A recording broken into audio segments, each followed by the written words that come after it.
Yo, what's up mga kachismosa? Welcome back to my YouTube channel. So for today's video, pag-uusapan natin itong mga entitled na mga mga nakasasakyan dito sa loob ng BGC.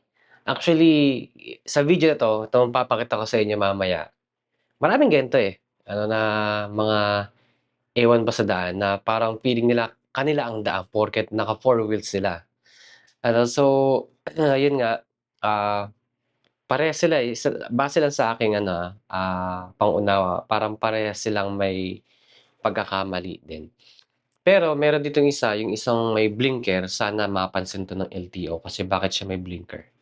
Alright, so yun ang ating pag-uusapan, but before that, I just want to say, thank you sa lahat ng mga patuloy na sumusuporta at nag-aabang sa bawat ina-upload natin. At sa mga hindi pa nakakapag-subscribe, please don't forget to press subscribe button and click that notification bell para lagi kayong ma-update every time na mag-upload tayo ng mga bagong videos na katulad nito. And guys, support nyo rin po yung Facebook page natin at yung TikTok natin. So yun lamang po, umpisa na natin to. Let's go! So yun nga mga kaibigan parehas silang hindi nagbigayan, yung nagvi-video parang ano rin siya, parang nanadya din kasi, na parang entitled din siya. Sa sinabi niya sa video na entitled 'no, yung isa yung naka-Lexus, parang pati rin naman siya. Ba't hindi na lang sila nagbigayan sa part na yun? Parehas silang nagtagpo pa sila, parehas silang mainit sa daan at, yung isa naman entitled nga rin naman talaga kasi nga nagtataka ako bakit gano'n. Eto, tanong ko lang din guys kung may nanonood man sa inyo na taga-LTO or kung may mga sasakyan man, okey ba yung gano'n na or tama ba yun na habang nagmamaneho kahit sabihin natin wala ka sa duty o sabihin natin talagang may posisyon ka pa, okey ba yun na na kahit wala ka sa duty, nagbi-blinker ka pa rin? Kasi sorry, nagtanong lang naman guys, baka may nakakaalam sa inyo, okey ba yung gano'n? Kasi ang dami ko kasing nakikitang mga nakaganyan na nagbi-blinker, hindi ko sure kung talagang naka-duty talaga. Minsan kasi ito, sa totoo lang, yung ibang mga tao, hindi naman lahat, yung again, yung iba lang is ginagawang advantage para makaano sila, makagulang ba sa daan para kunwari VIP. So yun lang yung napansin ko kasi ako nagmomotor ako sa loob ng BGC, siyempre taga dito lang din naman ako. Minsan nga kahit naglalakad lang kami akala mo kung sino pa silang pagkabilis-bilis talaga at lahat sas kami nakamotor na gusto niya siya mauna kahit na alam naman niyang masikip yung daanan, medyo traffic, tapos porket may blinker, alam mo yun, tapos bubusina-busina pa, kahit hindi naman yun totally alam mo naman kasi 'pag emergency, ano. So dun lang ako nagtataka, sana mapansin kasi yung nag-upload nito kita naman dun yung yung plate number. And I think marami naman na nakakita sa video na yon kaya nagre-react tayo ngayon dito sa video na in-upload ng uploader. So guys, panoorin niyo nga po ulit. Tignan niyo ang maigi. So, anong paki ko kung may wangwang ka?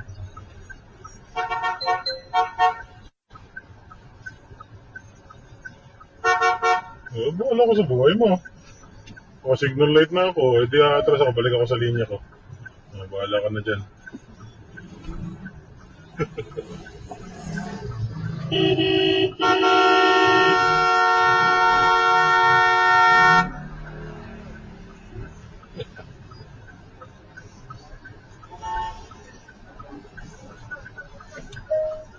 Okay na. Wala ko dyan. Paki ko sa'yo. Huwag tabi mo. Magkapunta tayo dito.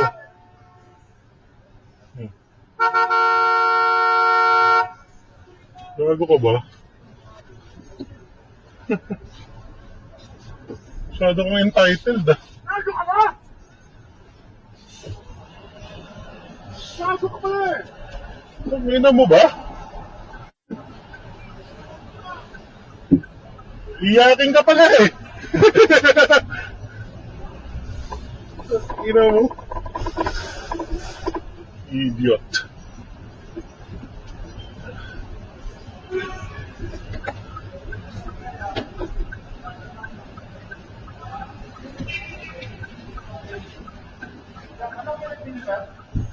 Unit 19, Dawa, sir. Magbababa lang ako. Magbababa lang? Oo. Ano nangyari doon, sir?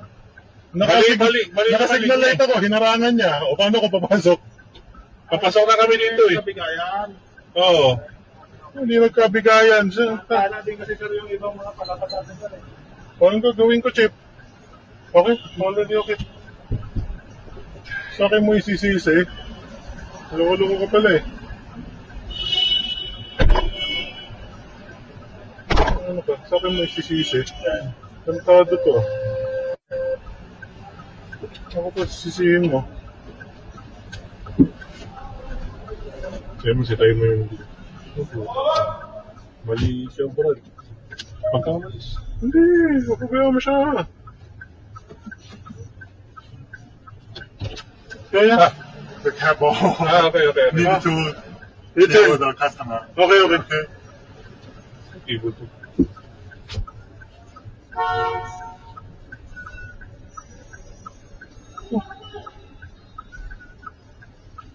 Tuloy naman. Anong iniiyak niyan? Sir, na nagko-complain doon sa inyo.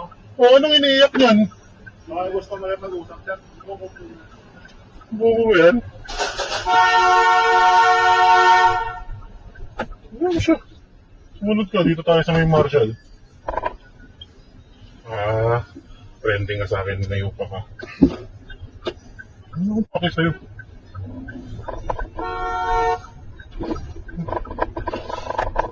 Tumat ka ng tumat kung gusto mo.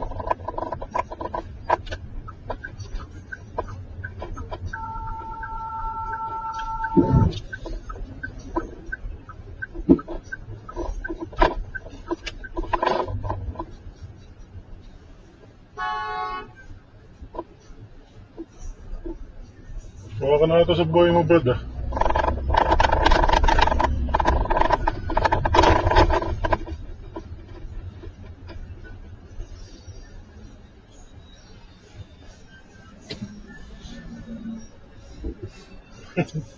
Iyakin na puta kita. May blinker to eh. Gusto mo mag-trending yan? Ang ina, pag pinost ko yan sa Facebook, tingnan natin kung ano magagawa ng blinker niya. So yun guys, anong masasabi nyo patungkol dyan? Ano sa kanilang dalawa? Sa tingin ko dapat itong dalawang to, ng LTO, matutukan. Huwag nilang hayaan na pamarisan din, especially yung mga may katungkulan din sa government. Katulad nun, gumagamit ng blinker. At kung ano naman yun siguro yung dito, yung sa side ng nagda-drive, yung nag-video mismo. Pinagbigyan na lang niya. Tapos total, naka-video naman siya. Tapos pwede niyang i-report na lang na kamote yung nasa harapan niya, yung may blinker. At yung may blinker naman, yung kulay itim, sana wag siyang maging masyadong mainit porket siguro nagtatrabaho siya sa government kaya gano'n. Or by tendency retired general, retired police kaya gano'n. Kasi ang daming ganyan dito sa BGC sa Taguig na entitled porket tawag nito yung parang retired sila. No, sana wag gano'n para hindi pamarisan kasi ginagawang advantage ng ibang tao. Though wala naman tayong problema sa inyo 'no, na kung ano man yung naging kung retired man kayo, retired general, or wala naman akong problema sa personal ninyo. Pero sana para hindi pamarisan ng iba pang mga motorista, yung mga ganyang pag-uugali. Sana peace lang din sa daan. Kasi may mga kayo, kanya-kanyang pamilya kayo, eh. Tapos andun pa pa na humahabol pa. Yung nakaitim, yun yung pagkakamali niya na parang nangahamon pa. Makikita naman talaga sa video na siya yung napakainit. Though hindi naman niya siguro naririnig yung yung downloader ng video na yun. Medyo rin kasi yung medyo maangas din yung nagvi-video. Kaya sa tingin ko parehas silang may mali din doon. Kasi parehas silang parehas silang kamote. Yun lang yung napansin ko, guys. So kung mapapansin niyo sa mga video natin dati na regarding dito sa mga road rage, wala akong pinanigan dito. Hindi katulad nung kay Yana Motovlog, yung wala na ngayon, wala nang ano ngayon sa social media. Talagang totally ban siya sa social media, sa Facebook, at naano rin yung license niya dahil sa pagiging mainit niya sa daan at kamote pa siya. So sana ito katulad nito, itong dalawang nakasasakyan na 'to, parehas kayong kamote, ano, parehas kayong walang disiplina sa daan. Kaya nagkasalubong pa kayo, eh, parehas kayong nagkainitan sa daan. And hindi ka naman eto, comment ko naman 'to sa sinabi ng nagvi-video na parang ikaw pa yung sinisisi ng guard. Eh, totoo naman yung sinabi niya, hindi lang kayo nagkabigayan pero hindi ka niya sinisisi. Ang sinabi niya, hindi kayo kasi nagbigayan, kayo from the word kayo. Eh, di sana kung ikaw yung sinisisi niya dapat ang sinabi niya, hindi ka kasi nagbibigay, gano'n 'yun. So, kayong dalawa 'yun, hindi ka niya sinisisi kasi ang ginamit niyang word hindi kasi kayo, ano, hindi kayo nagkabigayan. Ano, so 'yun lang mga kaibigan, sana huwag niyong pamarisan 'tong mga ganito, mga kamote sa daan na parehas entitled, eh. Parang porket naka four wheels lang akala mo kung sino sa daan. Ako last week lang 'yan sa BGC din, malapit lang din diyan sa Uptown kung saan nangyari yung ano na 'yan, na matanda na may nagmamaneho alam ko sa government nagtatrabaho yung matanda, eh. Ayun, akala mo rin kung sino siya, ano, parang ano sila, wala silang pakialam sa mga nakamotor. Ano, wala kung masasagi man nila basta ang ano sa kanila mauna sila, ganyan. Alam mo yun, mga entitled. So, sana huwag natin pamarisan yung mga ganyan, ano, sana maging maayos lang lagi sa daan.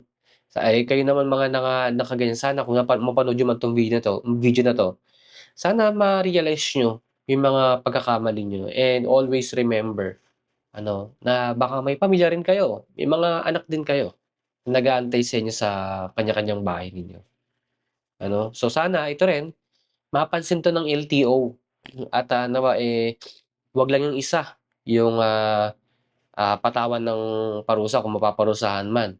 Dapat yung dalawa. Kasi parehas silang ano, eh, parehas silang entitled. Actually nag-upload pa yung lalaki. Eh, isa rin naman siya. Ano, hindi siya nagbigay pero mas malaki yung pagkakamali naman din ng nakakulay itim na sasakyan. And again, wala tayong kinakampihan dito. Sa gitna lang tayo. Parehas talaga silang may pagkakamali. Katulad nangahamon pa talaga yung nakaitim. 'Di ba kung emergency talaga 'yan, lalo naka-blinker siya, hindi niya uubusin yung oras niya para habulin yung isang sasakyan, eh.